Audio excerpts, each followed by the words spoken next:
right. Hello, everyone, and welcome. Thank you so much for joining us today. My name is Emily, and I'm the Marketing Director for Clinkscales Elder Law Practice. We are a firm with main offices in Hays and Wichita, and we serve clients everywhere in between. We focus on helping clients answer questions and issues regarding aging, chronic illnesses, long-term disabilities, and more. We are very excited to bring you the second session today regarding community and family support. Please feel free to send any questions that you might have to me in the chat box located at the bottom of your screen. And at the very end of this presentation, we will address any of those questions that you might have. I did want to very briefly mention before we get started, in case you didn't receive our email, that we have opened up this series for free to those who want to just attend and not receive those CEU credits. So if you'd like to share the word with anyone, each session will still be $10 to receive credit. Otherwise, if you have signed up and paid and don't need those credits, we'd be happy to refund your money to you. Or we can put that as a credit towards our upcoming geriatric symposium. That's October 8th and 9th. So if you have any questions, please email me at emily@clinkscaleslaw.com or call our office at 785-625-8040 and we'll get you taken care of. So without further ado, I would like to introduce Nikki. She's with KU Med's Outreach Office in Hays, and she's going to be handling your portals and CEU credits and then introducing our speakers. So thank you for joining us today. Thank you, Emily. Hi, everyone. My name is Nikki Cooper. I'm with the KU Medical Center Outreach Office here in Hays. I will be assisting with anything related to CEs today. So if you have any questions throughout the webinar, feel free to locate the chat feature and you can give me any questions and I'll answer them for you. All right, so to get started, you'll see on the screen, there is a big red code 73SWAY. That is what we call an activity code. And this is important as you will need to enter this activity code in order to sign into today's activity and receive credit. There are several different ways to enter the code in. Several of them are on the screen. You can text the code to the number provided. You can go to www.eads.com and enter it in, or if you're familiar with the QR code or have that availability on your phone, you can utilize that as well. The code will expire tomorrow at 12 p.m., so you do have 24 hours to enter the code in. Again, you need to enter this code in to sign in today and to receive CE credit. Even if you're not receiving CE credit, we still ask that you still enter the code in, because this is our version of the sign-in roster. I would also like to mention that all of the handout materials for today's session are available in your EADS portal. So once you enter this activity code in, you can visit eads.com and log into your account, and all of the handouts will be there for today. Once you've entered the code in, it will lead you to complete the evaluation for today's session. The evaluation is required in order to receive credit. You must complete the evaluation by October 7th. After this time, the evaluation will be closed and will no longer be available. Once you have entered the activity code and completed the evaluation, you will have full access to your CE certificate in your EADS portal. Again, just visit www.eads.com and log into your portal and you will see all the information there. I will be putting this activity code in the chat box feature. That way, if you need to refer back to it anytime during today's session, you can. All right, I will go ahead and introduce our speakers for today. We have two speakers with us. Our first speaker is Jill Wechsler. Jill is a licensed Bachelor of Social Work with a 10-year history of working with children and families in the foster care system. She also has 12 years history of working with the elder population and their families to advocate and support them while living in nursing care setting. Jill has been working with Clinkscales Elder Law Practice here in Hays as an elder law care coordinator since 2016. Our second speaker today is Jenny Walters. Jenny is a 2009 graduate of Washburn Law School. She completed her undergraduate degree in 2006 at Fort Hays State University with a major in communications and a minor in agriculture. In 2009, she joined Clinkscales Elder Law Practice and was made a partner in 2014. Her practice focuses on elder and disability issues, including private benefits, public benefits, estate planning, and asset protection. She is the leading attorney on the life care planning team. She is a member of the Ellis County and Kansas Bar Association. She is also a member of the Elder Council and the National Academy of Elder Law Attorneys. Let's welcome Jill and Jenny. All right, thank you, Nikki. I'm going to let Jill just review what we're going to talk about today. So Jill, I'll turn it over to you. We're going to be talking about accessing community and family support when people are moving back home or into assisted living, independent living, just different things like that. We have a few objectives that we want to be able to reach today. We want to be able to identify the needs of the disabled or the elderly individual and to keep them in the least restrictive environment. We also want to be able to locate the appropriate family, community, and professional resources that will be able to meet their needs. And then we want to have a good understanding of the different payment options available for paying for that care. So first of all, Jill, when we're talking about those objectives, I mean, who are we talking about that needs to be involved in this? It's really important to have the individual that is going to be needing the care. As long as they're able to participate and they have a voice, then we want to listen to it. We want to hear their opinions and get their ideas of what's going to work for them. We also, of course, if there is anybody who is a decision maker for that family, healthcare power of attorney, durable power of attorney, at some point in time, we want to obviously have their physician involved and what do they recommend is going to be needed for them to stay at home or move to a different setting.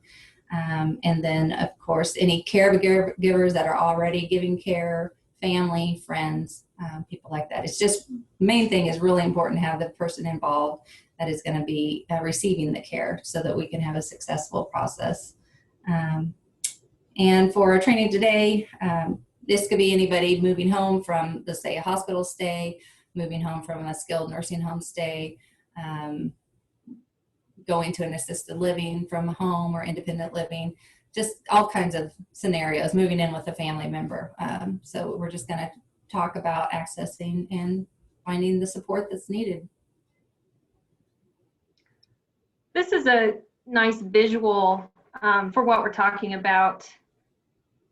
We call it the elder care continuum. You can see as you start in the beginning, you've got the health and ability to function at home, cost of care is minimal to none, and they're basically taking care of themselves with private pay. What we're talking about today is hopefully staying in this first category or moving into the category of home with assistance, maybe a retirement community or assisted living.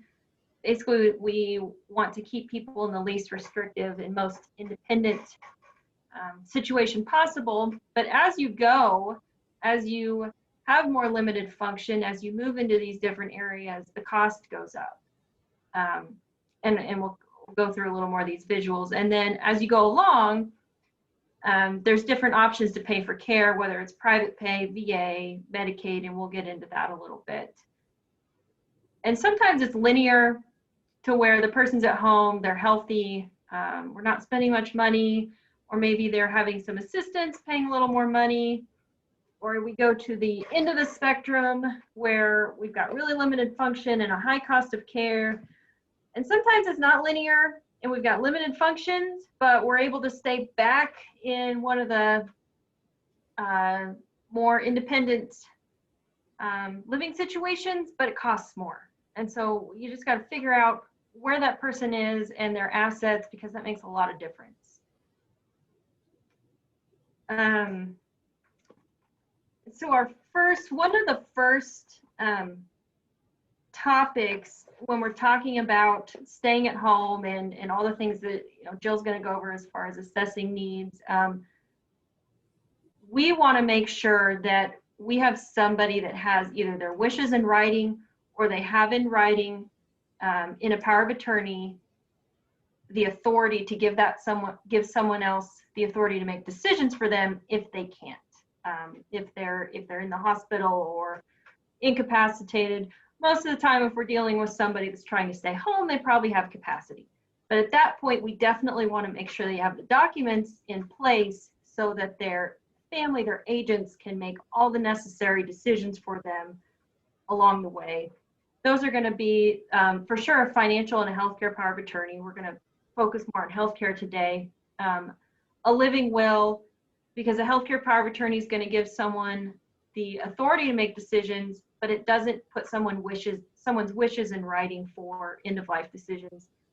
And then a DNR, if that's what they want in place, and have that done with their doctor.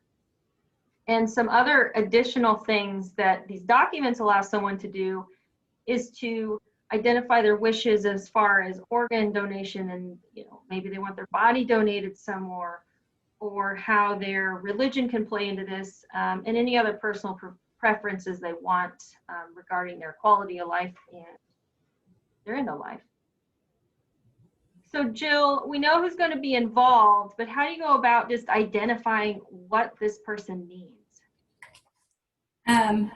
Well, after reviewing the documents and kind of getting a good feel for who needs to be involved, of course, we want to also identify what they're comfortable with. So if we're just talking about somebody going home, one of the questions we like to ask in one of our meetings is, would you be willing to have people come into your home to provide you a service so that you can stay home longer? And it is kind of amazing to see. Some people are like, absolutely not. Some people are like, I think I can. I've heard Randy tell several times about his grandma. He was taking care of her down in Texas. He was here in Kansas and got all these great services lined up for her, and so that she could stay home longer. And what would happen is they would come and start, they were there to do their work, but she would give them, milk and cookies, and then say, thanks for coming by. It was a great visit. You can leave. So, she really wasn't using the services that he had set up. So it's kind of important that that person that is going to be receiving these services is comfortable with that, and that they're going to be willing to allow them to help them. So if they're not, sometimes we can't keep them home as long, So the first thing we really want to do is complete a health assessment. And I'm not a nurse, so the people that we need to be involved in this are, of course, the primary care doctor, to find out and identify their nursing needs, their medical needs, and how are we going to address that if they're moving home. Are they diabetic? Do they need oxygen? Do they have an oxygen supplier? Those kind of questions need to be talked over with the physician. Of course, if they're coming out of the hospital, the physician's going to have, and moving to an assisted living, we're going to need orders from that doctor. So definitely want to visit with the doctor and have the family there. A lot of times you want the family there so that they're hearing everything too, for what's needed. I always recommend looking through their medication records. Once, a story that I have about my own father was he was at the hospital in Kansas City after a surgery and was discharged home. Come to find out they didn't send orders for the blood thinner. He had to stop taking the blood thinner for the surgery, and then he went a month or so before he realized that he wasn't taking that medication. So it's a really good idea. Someone's going back into the community to review the medications, make sure there's no contradictive medications. You can talk to the physician, to the pharmacy, just to make sure that you're monitoring side effects that person might have from the different medications they're having. I also want to assess what the individual that's going to be requiring care can do for themselves. We want to always encourage people to do more for them. I think the biggest thing when we go out and do home assessments here is a lot of people, I think, I'd love to have a housekeeper, but I've heard clients say, well, if I have a housekeeper, then I'm not doing the work, and it's really good exercise for me. So we just got to kind of look at what things they want, what things are going to be helpful, and what do they need. So a lot of times it's just somebody to come check their heart rate and their blood pressure once a week, somebody to set up their medications if they're able to remember to take them on their own, and can they do all that safely. Are there activities of daily living that they need a lot more help with? We have people who have been at home and couldn't do much of anything for themselves, but we're able to get you can get the resources in place. You just have to identify first what those are. Does somebody need help toileting, and how often a day do they need that? Can they be left alone for a little while? Do they need help with meal preparation and setting up their meds and taking their meds on a timely manner? All those things we visit with the family and find out what needs to be taken care of. Of course, other questions that can be dealt with the doctor is their cognition. Do they have some dementia or some Alzheimer's going on that will cause them not to be able to be left alone for very long? One of the questions I like to ask in my assessments is, if there's a fire right now in your home by yourself, what are you going to do? And I've had an array of different answers. Sometimes they know exactly what they're going to do and they can do it. They can get outside, or then the family realizes, okay, my mom's in a wheelchair and she doesn't have a ramp, and if we're not here, she's not getting out. So those things are just really good questions to ask. Trying to identify safety issues and unmet needs. Those are kind of the biggest things that we need to look at. And then also we want to talk about what support do they already have in place, what family members are around, and are they willing to help? Are they available to help? Are they good help? Those different kind of things. And is the support that they have right now, is it effective? Is it reliable? Can you count on that person to be there when they say they're going to be there? All of those things kind of play into the whole healthcare assessment piece of this. And once we get those things identified, we just need to start plugging in and addressing how we're going to meet those needs. We often run into people who really want to go home, want to stay at home, but maybe family's concerned about them being safe. How do we deal with that situation? So that's where we come into the whole dignity of risk.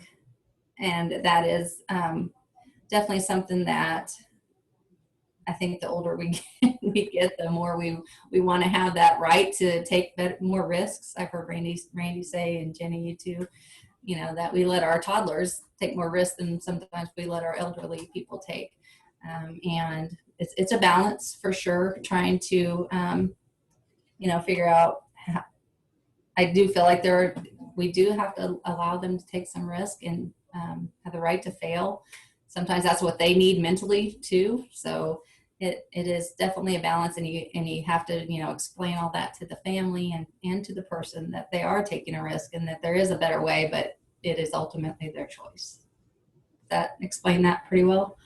Yeah, I'm just wondering, and not to put you on the spot, and it seems to help if the person, the more capacity and cognition the person has, the easier it is to do that. Whereas then you get into the line of, are they a risk to others? Are they going to grab their car keys? Do we have to fight about that? And then that gets really difficult. Yeah. And sometimes poor doctors get hit. Yes, blame the doctor. I said you can't. Those kind of things. If there are driving tests out there that we've recommended clients go to take, and they're going to fail, so that's just another way to not have it laying on the family's shoulders to deal with that and get that guilt put on them all the time. How does the home situation factor in this? Because even if we know the needs someone has, tell me about how you decide whether their home can, is a risk, or can, how does that factor into it? We always, like to go out and do a home assessment, and family can do the same thing. I went on Google and found a bunch of different home assessments. I have created my own that I feel like is very helpful to take a tour of the house and see them in their environment. A lot of times if a person's in a hospital and they're transitioning home, the hospital staff, you could get the therapy team or somebody from the skilled nursing home or even home health agency to come out and provide that home assessment. they will look at the different things that we look at, how many stairs are there into the house? Are there grab bars in certain places? Fire extinguishers, smoke detectors, bathrooms, the big, most hazards, most falls end up occurring in the bathroom.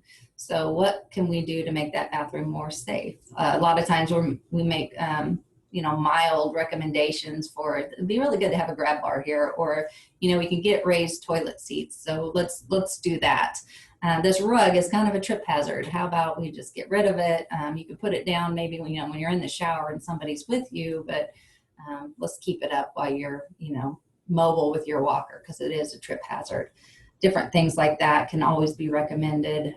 And those are the things that we look at, mainly steps, and then the kitchen, safety. Where are the meds kept? Where, are they safe? Who's helping them with them? If you have a couple at home and one's got dementia and the other's fine, help that person find the best way to keep, guns behind blocks, things like that. So it's just really important to look at the home and to complete assessment. I do think we provided, or on the right side there on the home safety checklist. Those are just a few places that I found really good resources, just because I love checklists. So you can use any of those. A life alert system too is another thing we kind of like to check into. We also have there's companies out there that have home monitoring systems that can talk. They don't really have cameras, but they have motion sensors. So when the front door is open, and it sends a note to family members, a text to them, letting them know that, oh, hey, mom or dad left the house, don't know where they went, but at least you're alerted to that, and it's 3:00 in the morning. Or even so much as they could put a monitor on the fridge, and then at least they're up and looking for something to eat. So a lot of those things can be put in place to make sure that somebody could go home and that the home will be safe. I think that covers most of what I needed for that area. Okay. So after we've identified what they may need in the home, whether it's independent or assisted living, and then on the other side, what kind of services they need, how do we bring those things together? How do we identify how to make all that work? This is the hard part. So the other stuff's kind of easy. You know what's needed, or at least you've figured out what's needed. Now you got to fill that need. And this is just a basic list of different ideas, I guess, basically, family, friends, churches, private home health care. If you're lucky enough, I don't know who all we're talking to here today, but rural Kansas and eastern Kansas have different resources available. I know, in a town like Salina, they have more adult daycare services for somebody that they could go and kind of have a watchful eye during the day, but then go home with their spouse at night, that kind of thing. So those are always nice. The VA services, if there's a veteran, they have home health. They contract with home health care agencies and can provide care. Obviously hospice and respite. Sometimes, if you have a loved one who is a wife or husband who's taking care of a ill spouse, they just need a break every once in a while. They need to be able to have a weekend to themselves. And we would recommend, just participating in some respite. I know the VA also offers to pay for care for respite, like 30 days or a year, something like that. Memory care facilities, different facilities in your area. Home pluses have been kind of popping up all over the place, which is really awesome place where it is a home-like setting. And a lot of times they can provide, really hands-on care and keep somebody in a home-like setting for a lot longer time. Support groups are valuable resources out there. A lot of times you can get that caregiver some support just by attending Zoom meetings. Right now for them, they can't really necessarily go in person, but go to get that support. And there's specific support groups out there, whether it's Alzheimer's or Parkinson's. A lot of times they provide different services just depending on the disease that you're dealing with. Other places that we talk about and kind of call and check on the local area agency on aging. They are a wonderful resource for what help is available in my area. They have contracts with different places and can get your family members set up to get that help. And Jenny's going to talk about this a little later, but at a reduced rate. So if money is a big issue and you need this kind of care for a long time, the area on aging can do an assessment of their resources, and you could get it at a much lower rate. I have family pay $4 an hour. That's pretty great. So, a lot of times when I have a client that pops up in a rural area that I've never been in, I just start Google searching. That's the way we do it nowadays. Everything's on Google, so that helps. Check with your local hospitals because they sometimes have names of caregivers that can come into your home. Aides that work part-time and want to pick up more shifts in the home, so they'll have a list of names a lot of times. Obviously, senior centers and churches, different places like that are always helpful. Our Fort Hays, here in Hays, they have what they call the Senior Companion Program. And I've been able to utilize that a lot with just, say, a spouse at home wants to go shopping. And so the ill spouse has somebody come over and hang out with them for 4 hours or a couple hours while that other person can go do what they need. And it's worked out really nice. And that's a volunteer program. Obviously, it's not active right now because of COVID, but just have to really start looking for the help that you need to get into the house, whether it's you need bathing assistance, you're going to maybe want somebody who's a CNA or a CMA to help with medications through the local agency. Okay. I was just thinking of, and it was just somebody I was reviewing today that somebody that really bounced in between all these, because it's somebody in Western Kansas, meaning they don't have a lot of options. They qualified for some reduced rate because of the area agency on aging, but then people aren't showing up. So then they have this, reliability problem. Whereas if they lived east, it probably wouldn't be such a headache to get all that lined up. Yeah, you definitely have more resources to choose from. And I like to tell clients too that, if you get an aide in there that you don't like, it's harder out here in Western Kansas, but tell somebody and switch. You don't have to be satisfied with something that's not working. Don't call it quits just because one person didn't work out. Yeah, and it is a lot of work to get the things in place, but we've had a lot of success with people being able to layer services, whether it's a professional home health agency or family or somebody from church. The more help that you can get, the better, and it's okay to layer. That's what I try to tell people.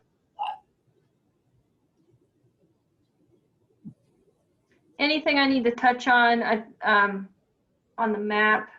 No, I just provided that because that is the local area on agency listings for wherever people are at, state of Kansas. So. Okay. So what are some tips for caregivers, for people that may know a caregiver as, you're jumping into this? Well, you're jumping into a role that's really difficult. Taking care of a senior disabled individual is probably one of the toughest things that you could do. I did it for a little while as a CNA in the nursing home, and it is rough. But it can be done, and it can be done successfully. There's just a few things that you got to be thinking about so that you're taking care of yourself as well. Understanding basically, like we've been talking about, what kind of care is needed and how much care is needed. So by completing those health assessments and the home environment assessment, you can really get a good picture. One thing I was reading the other day about just taking notes of all the things that you're already doing for that person and having a list of it. Sometimes you'll be amazed at all that you do, but by having that notes, that you took them to the bathroom at this time, and you can kind of start finding some structure in there that maybe down the road you can have people come in and help with different aspects. We cook lunch at 11:30 and we eat at 12:30, and how many appointments do they have in a month? How many? Those kind of things are just things you don't even think about because you're just doing them regularly. But it would be important to have it written down so you could look at that. Also be very realistic about what you can and cannot do. Don't take on more than you can handle. That's probably what the majority of people, especially if you're a child taking care of a spouse or of a parent, you feel, that you want to help and you can, but you also need to limit that so that you're not overwhelming yourself. You may have your own family to take care of, and we want to make sure there's that balance again in between what you're doing for them and what kind of help you're getting from other people. So be really realistic about your ability to handle it. And we all think we're superheroes with our capes on, and we don't have to, especially if there's resources out there that we can get connected to. Try to exercise and eat right for yourself, and take time to relax. One of the things that I know we talk about is identifying your own strengths and your own weaknesses. Like, in my family, we have one sister that's really good at math and budgeting. And so maybe she should be the durable power of attorney and handling more of the bills and the financial piece of that for our parents. Whereas I've been in the healthcare field more often. So maybe I will be the one to be able to provide healthcare, daily care and routine, maybe bathing and things like that.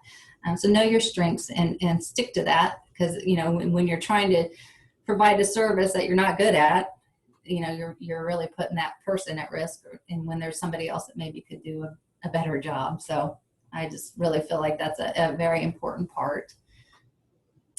I know I've had at least two, I've had at least two families. It's funny, you contact one and they're like, well, I handle the health, so-and-so handles the finances, which is a great system to minimize the burden and the stress if you've got those people that are, that's their strengths. Let's see, getting help from other resources, put in the time, like we talked about. It's hard work, but it's worth it. It'll make the process last longer. The more help you can get, the longer you could help keep this person at home. Again, do your searches, check your area, and don't forget to layer. There's Meals on Wheels, there's adult daycare, home health services, places like that can provide, just even if it's a couple hours a week. It may be exactly what you need to make it the long haul. And let's see, one of the things I wanted to talk about a little bit was why it's so hard to get those people and family members to step up and to help, because a lot of times it does just fall on one person that's closest. You live the closest, so you're going to handle that, and I guess I thought it would be important to put some tips in there. Number one, why is that? Why is it so hard to get the help?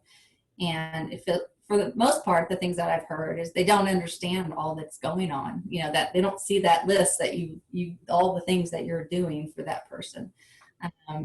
They don't know what they could do to help, and you maybe never asked or told them, this would be really helpful. They don't want to interfere because it seems like it's going good on the outside. Mom looks great every time we've seen her, once or twice a year. So I think it's going well for you. And maybe they don't understand all that's going on and how they could help, and they just don't want to cause problems with that. And the other biggest reason is, the commitment piece of it is that, maybe people from the church don't want to commit to an every week deal, but maybe once a month you could get 4 different ladies to provide a meal from the church to the family so that you just don't have to. And that might be what they'll be willing to commit to. So kind of the next slide goes into this too, is don't be afraid to share your story. Talk to people about what is going on. Identify where you can need the help, what people can do. keep a list of those things. So when people are like, oh, I'd love to help you, is there anything I can do? You can pull your list out and say, well, actually, Mom has an appointment on Tuesday. Would you be able to, or I have an appointment on Tuesday. Would you be able to come and sit with Mom? You know, so that I could go do that and not have to be worrying about her. Again, it takes work, and it takes, you know, the willingness to ask for help. That's sometimes the hardest task to get over. But it's definitely worth it in the end. I want to add one thing, because I think we're actually going to jump to paying options, is on your tips. Something we didn't talk about that we run into with families is, you know, if the resources are available, if there's money available, which that's usually the number one problem, but don't be afraid to pay yourself or have your parent pay a caregiver. Now with Medicaid, we got to be a little careful on that, but it can be done. But a lot of times people just don't want to take any compensation, but really them doing the work they're doing is keeping their parent out of the nursing home or assisted living, which would be 10 times more expensive. So it's worth it. Absolutely. So I'm going to jump into, you know, how do we pay for this stuff?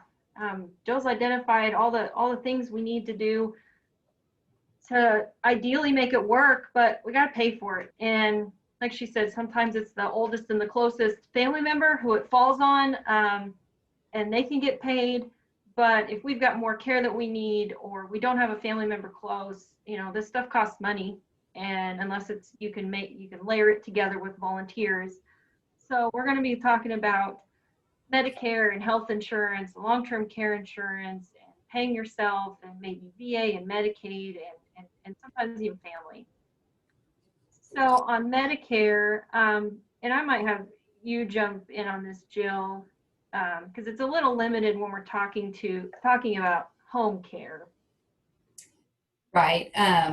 Obviously, Medicare Part A pays for, let's say, hospital stays. And then if a person there's all these rules. So if a person has been admitted to the hospital for those 3 midnights, then that would basically activate their Medicare Part A skilled benefit. One thing we kind of run into a lot of times with hospitals is, you know, a person might think they've been there 3 midnights, but they were on observation for 2 of those nights. So we always try to, you know, advise people to be really aware of your status at the hospital, because it is an important piece of activating that Medicare benefit. So, you know, there are limits, of course, and requirements for eligibility to use those resources. But, you know, if you come out of the hospital and you go straight home, you can still use that Medicare Part A to pay for some skilled care at home, whether that's, you know, somebody coming checking out a wound, or just checking on your medications and your blood pressure, and just making sure you're stable. A lot of services have been improving in that area, because they found out, you know, the more help they're giving somebody at home after hospitalization, the less likely they are to be rehospitalized, which is a big deal with all the rules and things going on that, you know, about rehospitalizations. We want to, you know, keep people home as much as possible, and accessing those services through the Medicare Part A benefit is vital. Again, sometimes the transition is from the hospital to a skilled care stay, where, you know, up to 100 days, not guaranteed 100 days in that long-term care facility, could be paid for by the Medicare Part A benefit. And then also secondary supplemental insurance could help pay for the room and board of that after that first 20 days. So lots of rules. And then, of course, you know, they have to be able to make progress, and just a lot of times you don't make it the whole 100 days. So it's always important. And then you're looking at another either discharge plan, or are you staying there? So it's constantly trying to access the services, and how are you going to pay for it? I'm going to touch on the other piece of this. Health insurance is just generally no. Can you think of a situation where health insurance really helps here, Jill? No, like this, well, except for if you're in long-term care, you know, right. They board piece of it, but no. Right. Life insurance, just real quick, sometimes there's some options. If we've got a big enough life insurance, you may be able to access the death benefit. You kind of, I guess to simplify it, sell the policy to a company that allows you to access it. It's a really nice thing in certain situations. And then we got private resources, of course. If a parent says, you know what, I'm okay if this much money gets spent because I want to stay at home. And we encourage people to really take care of themselves first instead of worrying about their family's inheritance. Long-term care insurance can be great. Usually there's an elimination period where you have to wait it out. It could be none, it could be 90 days. But really what it comes down to is reading the policy and making sure you have that benefit covered. And even if it does say home care is covered, well, what exactly does it cover? Does it cover just agencies or a family? Or you really got to get into it. And we've kind of broken it down just by saying you really have to match up what you want with exactly what that policy says. That's the only way you're going to make it happen.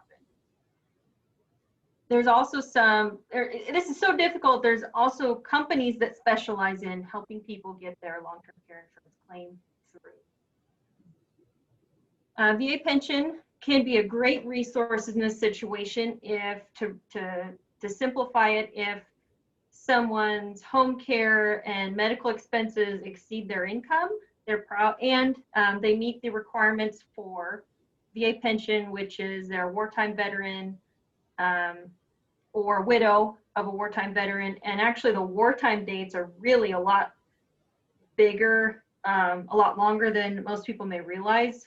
And then again, in that situation, if you've got the expenses that outweigh your income, you're probably going to be entitled to some money from the VA to help you pay those.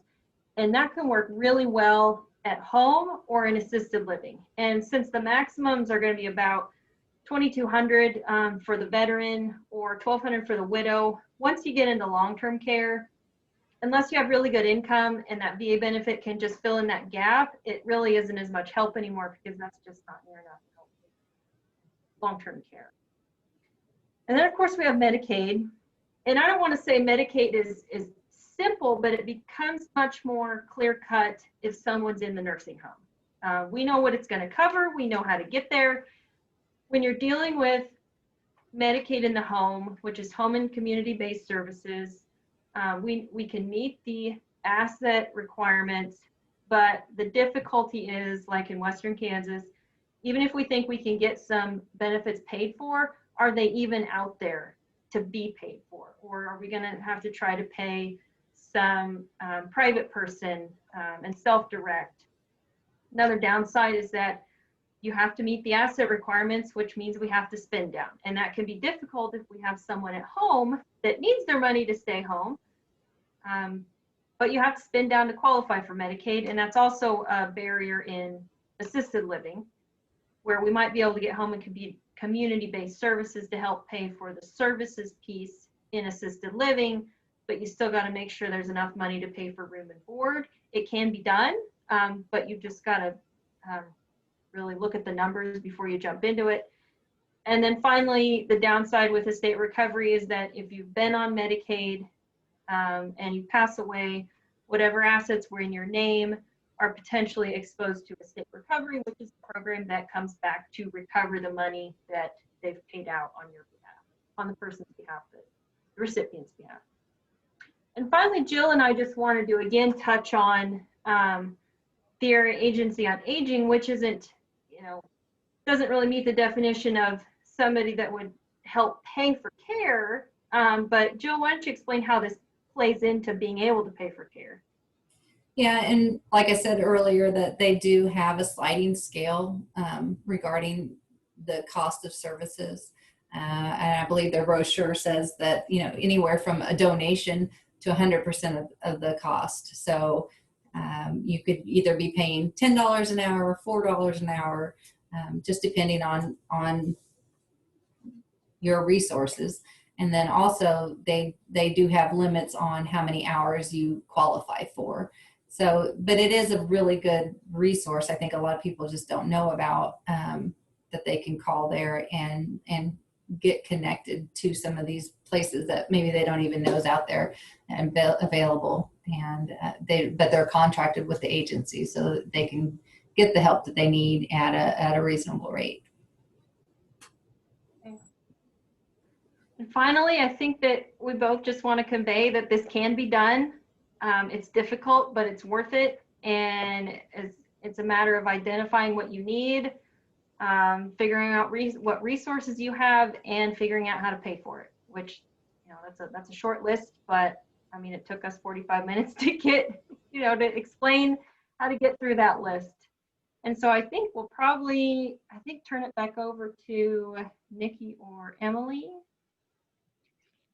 Yeah, well, thank you, Jenny and Jill. You did a great job going over that information. It doesn't look like we have any questions right now, but for all you attendees, please feel free to follow up with us if you have any questions that come up. But we'll go ahead and wrap up at this time. Please be on the lookout for a follow-up email from us here at Clinkscales, and that email will include a survey link asking you to give us some feedback on the session today, and also giving you some options to send you additional information and resources from us here at Clinkscales. The email will also include a recorded video of this presentation for you to refer back to or share with others, but please just remember that the recorded session can't be used to attain your CEUs.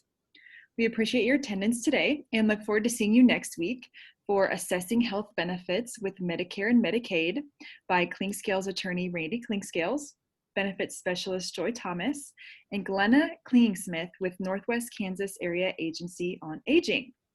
Also, don't forget to sign up for our geriatric symposium that's coming up really quickly here in October. And you can also receive CEUs for attending our great sessions there as well. So at this point, I will go ahead and hand it back over to Nikki for final remarks, and then we will let you go to have a great rest of your afternoon. Thank you, everyone, for being with us today. I just wanted to come on and send a friendly reminder about the activity code. It is in the chat box right now, and if you get access to your handouts in your EADS portal, the activity code is in your handouts, so you can have it. You have access to that as well. It is 73SWAY, also on the screen right there. So please feel free to do that. It does close tomorrow at noon. Thank you, everyone. Thanks, everyone. Have a great day. Thank you.